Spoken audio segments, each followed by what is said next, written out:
السلام علیکم. شروع کرتے ہیں. الحمدللہ رب العالمین والصلاة والسلام علی اشرف الانبیاء والمرسلین وعلی آلہ واصحابہ ومن سنتہ الی یوم الدین.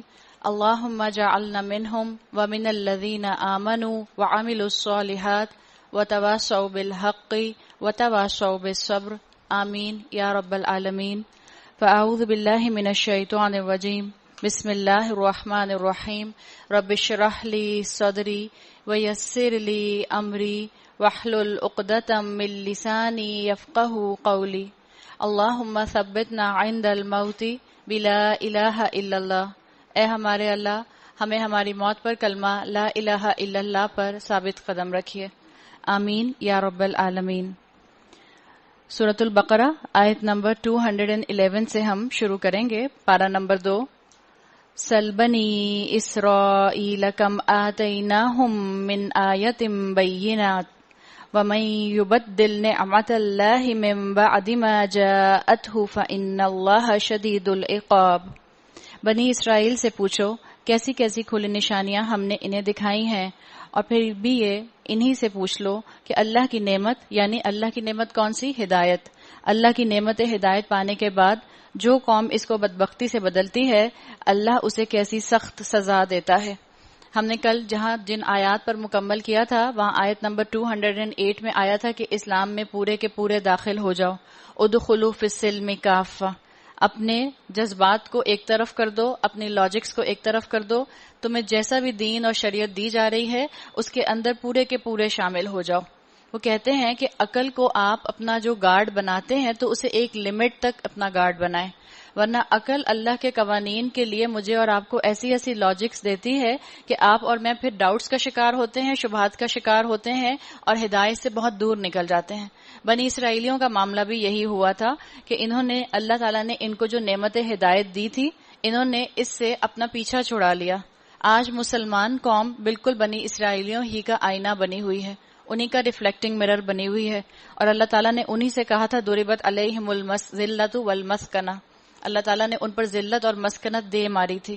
تو اگر آج آپ نے اور میں نے بھی اپنی مرضی کا دین ڈھونڈنے کی کوشش کی، اپنی مرضی کی شریعتیں بنانے کی کوشش کی، یا شریعت کے اندر اپنی مرضی کے احکامات ڈالنے کی کوشش کی، تو اس کا نتیجہ یہی نکلے گا کہ وہی حال جو بنی اسرائیلیوں کا ہوا، اللہ نہ کرے مسلمانوں کا بھی ایسا انجام ہو. جن لوگوں نے کفر کی راہ اختیار کی ہے ان کے لیے دنیا کی زندگی بڑی محبوب اور دل پسند بنا دی گئی ہے. ایسے لوگ ایمان کی راہ اختیار کرنے والوں کا مذاق اڑاتے ہیں، مگر قیامت کے روز پرہیزگار لوگ ہی ان لوگوں کے مقابلے میں عالی مقام ہوں گے. رہا دنیا کا رزق تو اللہ کو اختیار ہے، جسے چاہے بے حساب دے. کوئی چیز ہمارے سامنے آج دین کی کنٹروورشل آئے تو آپ اپنے آپ کو بنی اسرائیلیوں کا گائے کا قصہ یاد کرا دیا کریں. چاہے بظاہر ہمیں اللہ کا حکم، اللہ کی شریعت کا سسٹم کتنا ہی پرانا، کتنا ہی اولڈ فیشنڈ، کتنا ہی امپریکٹیکل کیوں نہ لگ رہا ہو، لیکن آپ دیکھ لیں کہ جب بنی اسرائیلیوں کو اللہ تعالیٰ نے کوئی حکم دیا، انہوں نے اس میں سے حجتیں نکالنا شروع کر دیں، سوال پوچھنے شروع کر دیے. آج مسلمانوں کا بھی یہی حال ہے.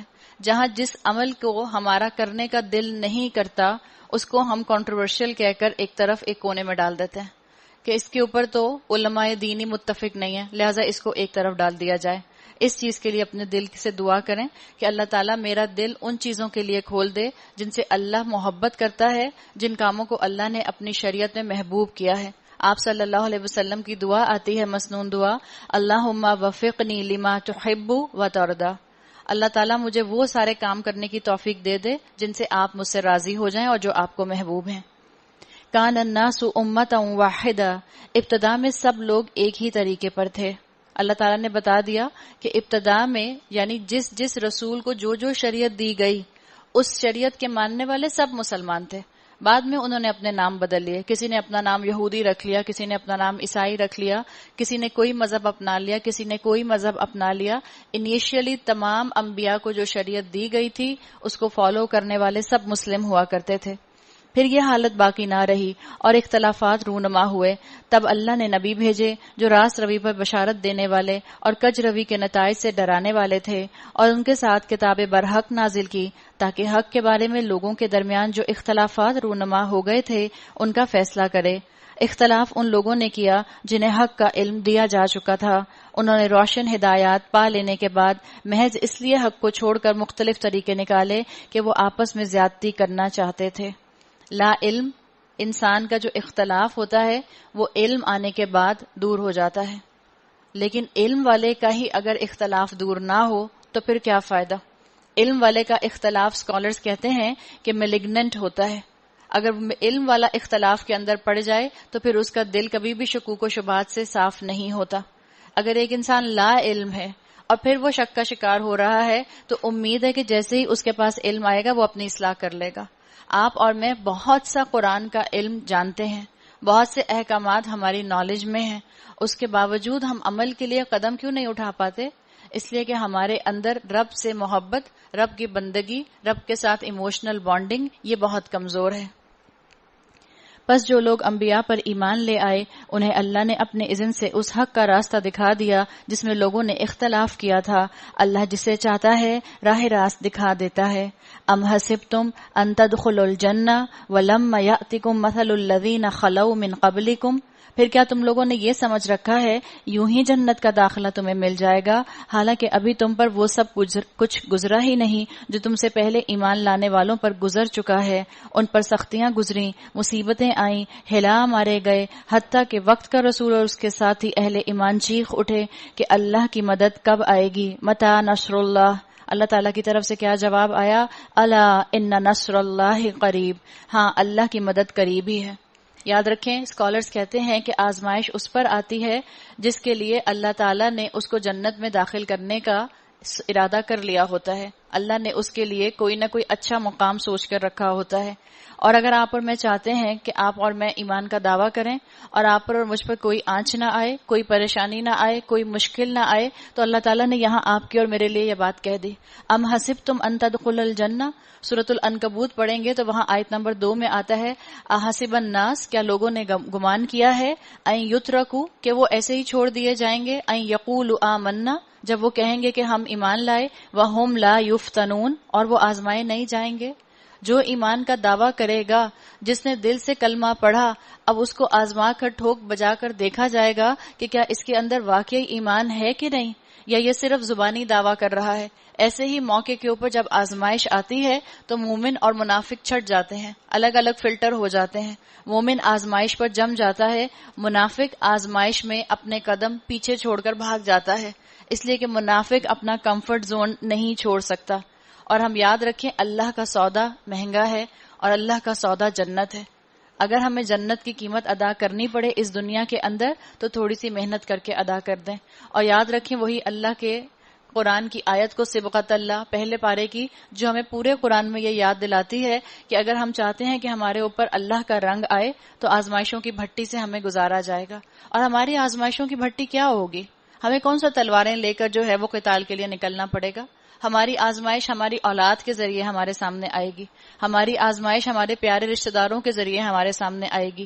ہماری آزمائش ہمارے ہی گھروں کے اندر ہمارے سامنے آئے گی، رسوم و رواج کی شکل میں، شادی بیاہ کے موقع کے اوپر یا موت کے موقع کے اوپر.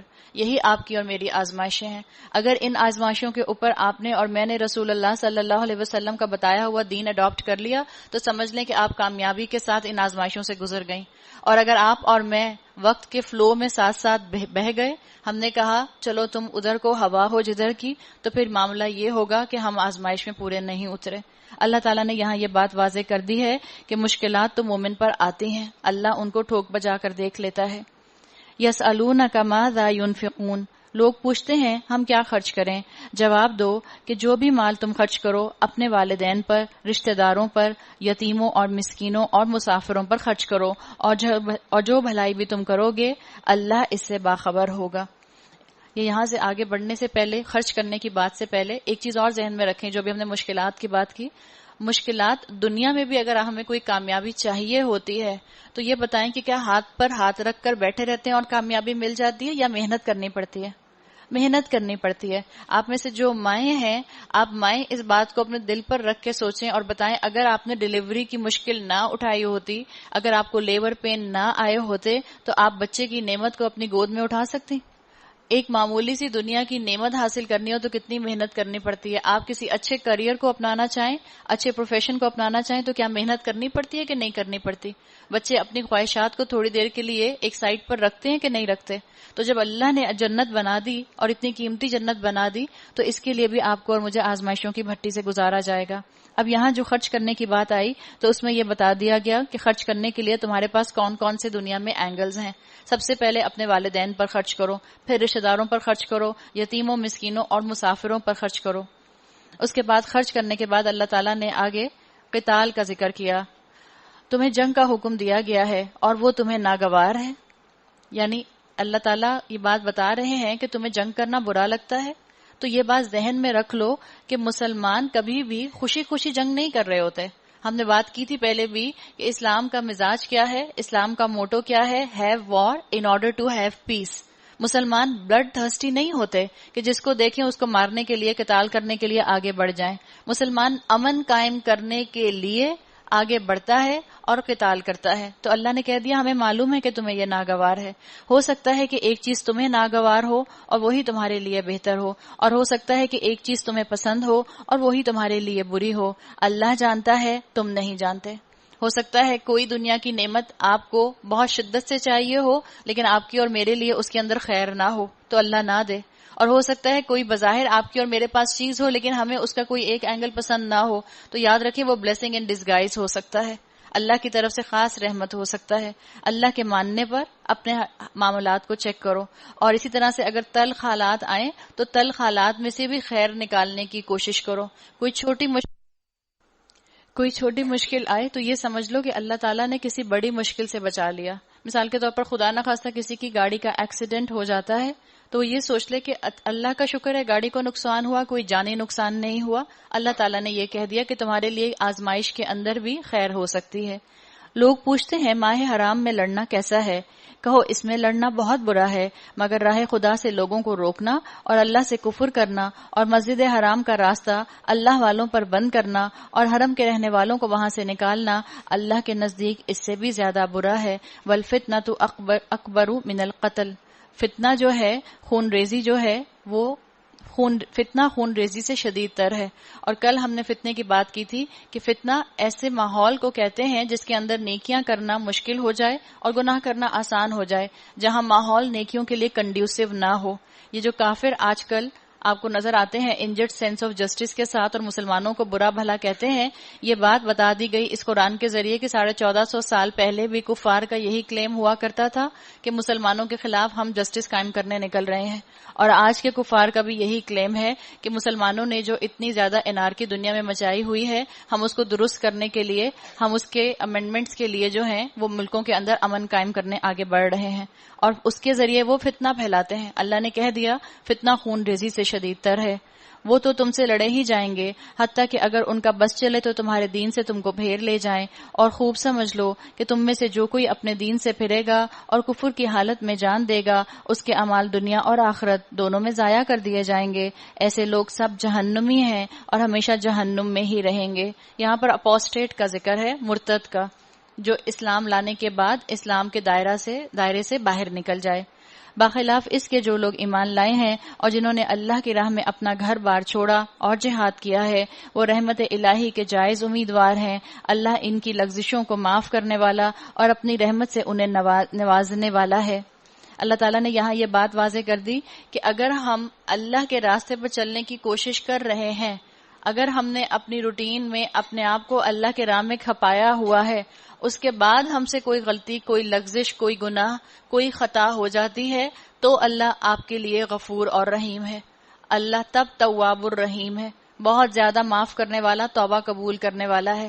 لیکن جو اللہ کے راستے پر ہے ہی نہیں، وہ کس طرح سے اپنے آپ کو اللہ کی رحمت کے لیے جسٹیفائڈ سمجھتا ہے؟ وہ کیسے اپنے آپ کو اللہ کی رحمت کا امیدوار بنانا چاہتا ہے جو اللہ کے راستے پر چلنے کی کوشش ہی نہیں کر رہا؟ تو یہاں بتا دیا گیا اصل چیز کیا ہے. فتنے کے ماحول میں بھی اپنا ایمان بچانے کی کوشش کریں. اور اللہ کے رسول صلی اللہ علیہ وسلم کی پروفیسیز موجود ہیں، پیشن گوئیاں موجود ہیں کہ ایک وقت ایسا آئے گا قیامت سے پہلے کا، قرب قیامت کا، کہ ایمان پر چلنا بالکل ایسا ہو جائے گا کہ جیسے انگارہ، جلتا ہوا انگارہ ہاتھ میں لے کر دنیا میں گزارا کیا جائے. تو اللہ تعالیٰ نے اسی وقت کے اندر مجھے اور آپ کو پیدا کیا ہے جو فتنے کا وقت ہے. اب یہ آپ کی اور میری آزمائش ہے کہ ہم اس آزمائش کے دور میں، فتنے کے دور میں اپنے ایمان پر قائم رہتے ہیں یا اپنا ایمان جو ہے وہ اس فتنے کے کرنچ کے اندر سب سے پہلے چھوڑ دیتے ہیں. اب آگے شراب کا حکم آ رہا ہے اور یہاں پر یہ انیشیل احکامات آ رہے ہیں. ابھی شراب کو حرام نہیں کیا گیا. شراب کو اسلام میں ام الفواحش اور ام الخبائث بھی کہا جاتا ہے. شراب کے لیے الفاظ استعمال ہوتے ہیں. شراب اور جوئے کا وہ پوچھتے ہیں یسألونک عن الخمر والمیسر، پوچھتے ہیں شراب اور جوئے کا کیا حکم ہے. کہو ان دونوں چیزوں میں بڑی خرابی ہے، اگرچہ ان میں لوگوں کے لیے کچھ منافع بھی ہیں مگر ان کا گناہ ان کے فائدے سے بہت زیادہ ہے. ابھی اللہ تعالیٰ نے شراب اور جوئے کو حرام نہیں کیا بلکہ ایک فیلر دے دیا. اور فیلر کیوں دے دیا؟ اسکالرز کہتے ہیں اس لیے کہ عرب کی گٹھی میں شراب پڑی ہوئی تھی. جیسے آپ اور میں پانی پیتے ہیں اس طرح سے وہ جو تھے شراب پیا کرتے تھے. پانی وہاں پر کم ہوتا تھا شراب کے مقابلے میں. روایات بتاتی ہیں کہ شراب وہاں پر زیادہ کوانٹٹی میں ہوتی تھی اور سستی ہوا کرتی تھی. پانی تو صحرا تھا نا، تو پانی نکلنا، میٹھا پانی نکلنا کوئی آسان نہیں ہوتا تھا. تو شراب عرب کی گٹھی میں پڑی ہوئی تھی. پھر اسکالرز کہتے ہیں کہ اسلام کا ایک مزاج ہے جو اس شراب کی حرمت کے اینگل سے آپ سمجھ سکتے ہیں. وہ کہتے ہیں اسلام کا مزاج یہ ہے کہ اسلام عقیدے میں ریولوشن کی بات کرتا ہے، انقلاب کی بات کرتا ہے.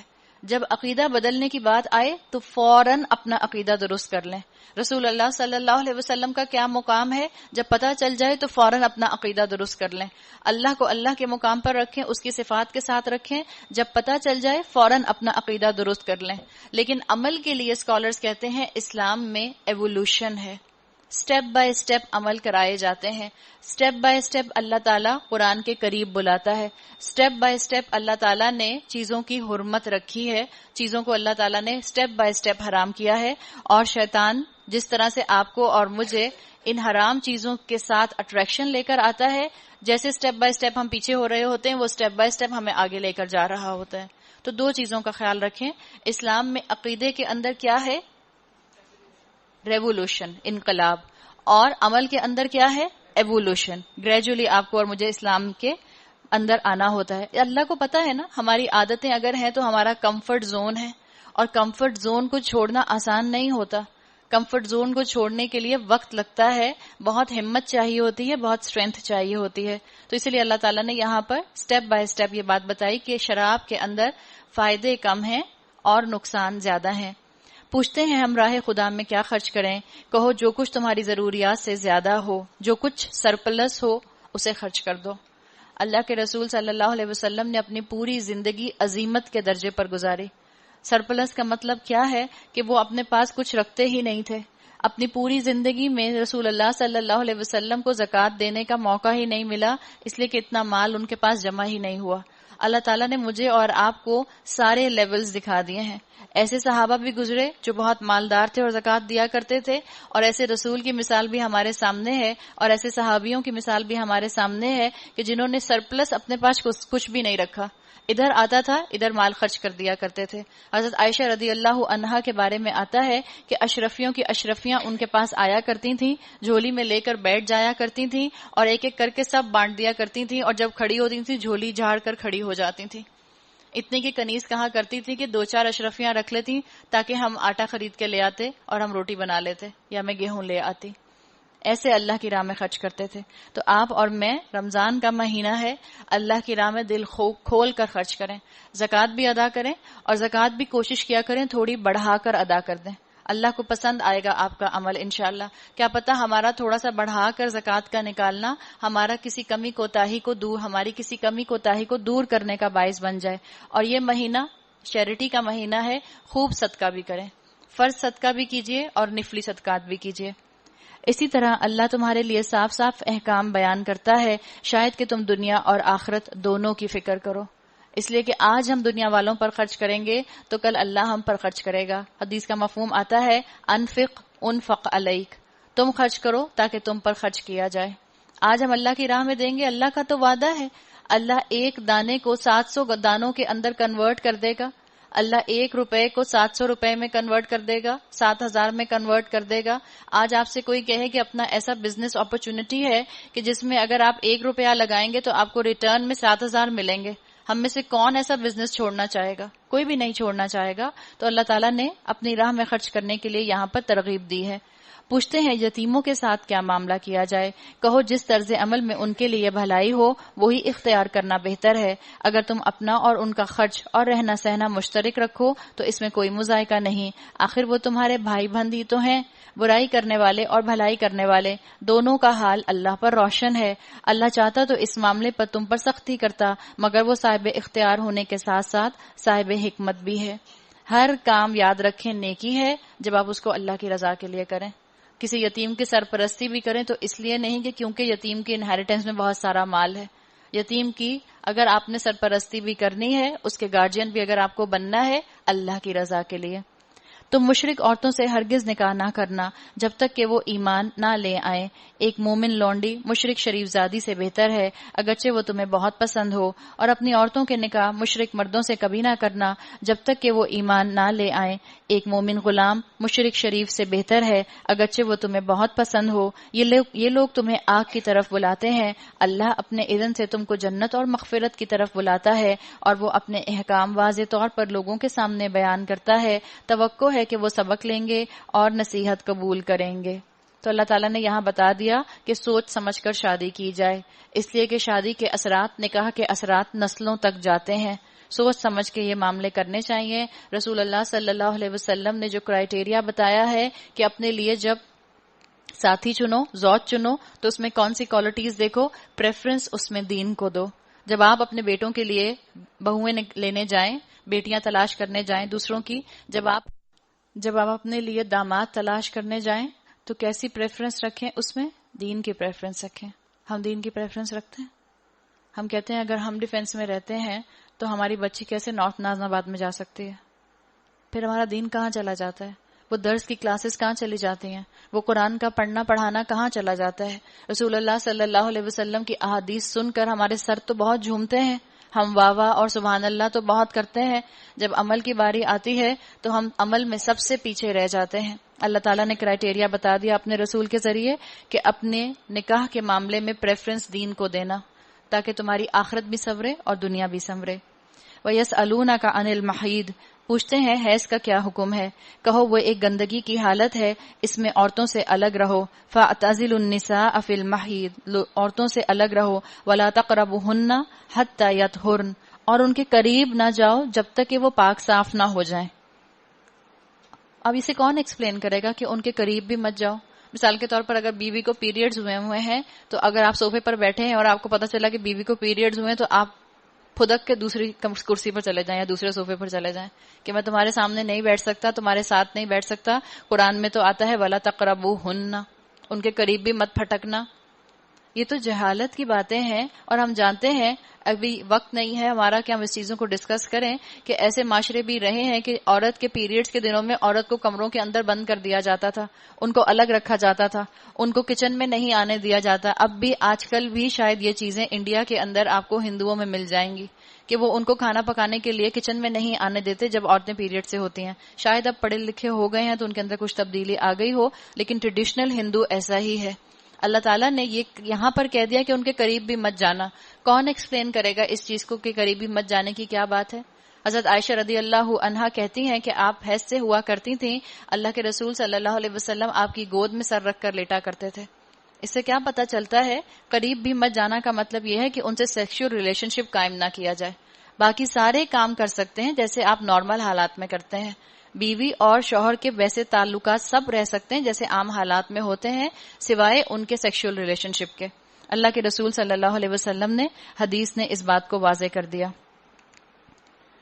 پھر جب وہ پاک ہو جائیں تو ان کے پاس جاؤ اس طرح جیسا کہ اللہ نے تم کو حکم دیا ہے. اللہ ان لوگوں کو پسند کرتا ہے جو بدی سے باز رہیں اور پاکیزگی اختیار کریں. بیوی سے تعلق قائم کرنے کے لیے بات بتا دی کہ جیسا اللہ نے حکم دیا ہے وہی طریقہ اڈاپٹ کرنا، غیر فطری ان نیچرل طریقے سے یہ ریلیشن شپ اپنا قائم مت کرنا. تمہاری عورتیں تمہاری کھیتیاں ہیں. نساؤکم حرث لکم، تمہاری عورتیں تمہاری کھیتیاں ہیں. کیسا لگتا ہے یہ جملہ آپ کو؟ آپ کو اللہ تعالیٰ کہہ رہا ہے کہ آپ جو ہیں وہ ایک فارمر کا، کسان کا کھیت ہیں، آپ اپنے شوہر کی کھیتی ہیں. کیسا لگتا ہے؟ اچھا لگتا ہے یا برا لگتا ہے؟ صحیح دل پر ہاتھ رکھ کے بتائیں. اگر قرآن کی سمجھ صحیح طرح سے دل میں نہ اتری ہو، سچی بات ہے، اگر قرآن پڑھے بغیر مجھے کوئی یہ آیت سناتا جب میں نے قرآن نہ سمجھا ہوتا، اور مجھے کوئی اس کا ترجمہ بتاتا کہ عورتیں جو ہیں اپنی شوہروں کی کھیتیاں ہیں، مجھے تو بالکل اچھا نہیں لگتا. میں کہتی یہ کیا بات ہوئی؟ کیوں بھائی ہم کھیتی کیوں ہیں؟ وہ کھیتی کیوں نہیں ہے ہماری؟ ایک تو ہمیں ہر چیز سے مقابلہ کرنا ہوتا ہے نا. ہم ایسے کیوں ہیں، وہ ایسے کیوں نہیں ہے؟ آج کل موویز کے اندر، فلموں کے اندر، آج کل کیا شروع سے آپ کی امی کے ٹائم سے جو فلمیں بنتی تھیں، جو موویز ہوتی تھیں، جو سانگز بنتے ہیں، اس میں عورت کو کس سے ریزمبل کیا جاتا ہے؟ پھول سے، چاند سے، چاند سا چہرہ، یا کس سے؟ تتلی سے. ان چیزوں سے آپ کو اور مجھے بہت آرام سے ریزمبل کیا جاتا ہے، اور آپ اور میں برا بھی نہیں مناتے. حالانکہ یہ سب چیزیں کیسی ہیں؟ جس کا دل چاہے پھول کی خوشبو سونگے، جس کا دل چاہے پھول کو توڑ کر مسل کر پھینک دے، جس کا دل چاہے تتلی کو پکڑ لے. اور آپ کو پتا ہے آپ کو اگر بٹر فلائی کو پکڑ لیں تو اس کے رنگ آپ کے ہاتھوں میں لگ جاتے ہیں، اس کے رنگوں کو آپ خراب کر دیں. جس کا دل چاہے اس کے رنگ خراب کر دے.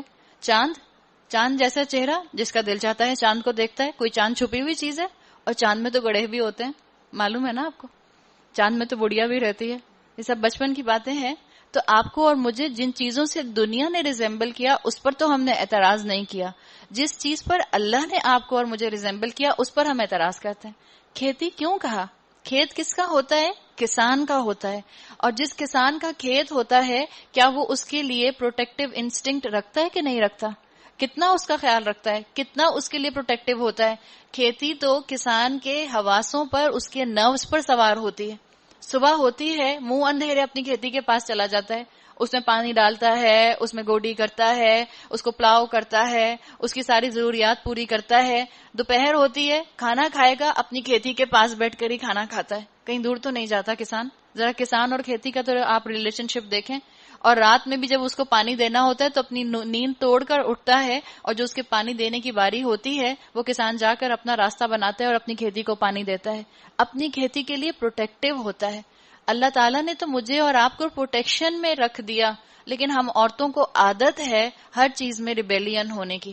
ہم کہتے ہیں کوئی پروٹیکشن وغیرہ نہیں چاہیے. آج کل کی بچیاں کہتی ہیں، جب آپ بچیوں سے کہیں کہ بیٹا بہتر ہے کہ اکیلے باہر نہ نکلا کرو، بہتر ہے کہ بھائی کے ساتھ جاؤ، ابا کے ساتھ جاؤ، امی کے ساتھ جاؤ. کیا ہے، آپ کو ہم پر ٹرسٹ نہیں ہے؟ سنبھال کر رکھنے کی چیز ہے، پروٹیکشن میں رکھنے کی چیز ہے. جب بھی اللہ نے اس کو کھیتی سے ریزمبل کیا ہے. آپ جب یہ جملہ سنیں تو آپ کو اس کے اوپر بالکل پریشان ہونے کی ضرورت نہیں ہے کہ اللہ نے مجھے کھیتی سے ریزمبل کیوں کر دیا. اللہ تعالیٰ نے تو یہاں پر عورت کو گلیمرائز نہیں کیا. ہمارا میڈیا عورت کو گلیمرائز کرتا ہے. اللہ نے عورت کو عزت دی ہے یہاں پر، کیونکہ کسان اپنی کھیتی کی ہر طرح سے حفاظت کرتا ہے. جو کھیتی ہوتی ہے وہ کسان کی متاع ہوتی ہے، اس کی فیورٹ چیز ہوتی ہے. تو آئندہ کبھی اس آیت کو پڑھیں تو پریشان نہ ہو. تمہیں اختیار ہے جس طرح چاہو اپنی کھیتی میں جاؤ، مگر اپنے مستقبل کی فکر کرو اور اللہ کی ناراضی سے بچو. خوب جان لو کہ تمہیں ایک دن اس سے ملنا ہے. اور اے نبی صلی اللہ علیہ وسلم، جو تمہاری ہدایات کو مان لیں انہیں فلاح و سعادت کی خوشخبری دے دو. اللہ کے نام کو ایسی قسمیں کھانے کے لیے استعمال نہ کرو جن سے مقصود نیکی اور تقوی اور بندگان خدا کی بھلائی کے کاموں سے باز رہنا ہو. اللہ تمہاری ساری باتیں سن رہا ہے اور وہ سب کچھ جانتا ہے. جو بے معنی قسمیں تم بلا ارادہ کھا لیا کرتے ہو ان پر اللہ گرفت نہیں کرتا، مگر جو قسمیں تم سچے دل سے کھاتے ہو ان کی باس پوس وہ ضرور کرے گا. اللہ بہت درگزر کرنے والا اور بردبار ہے. اللہ تعالیٰ نے بتا دیا کہ خیال رکھنا، بغیر سوچے سمجھے ایک عادتاً قسم مت کھا لیا کرو. آگے طلاق کا ذکر شروع ہو رہا ہے.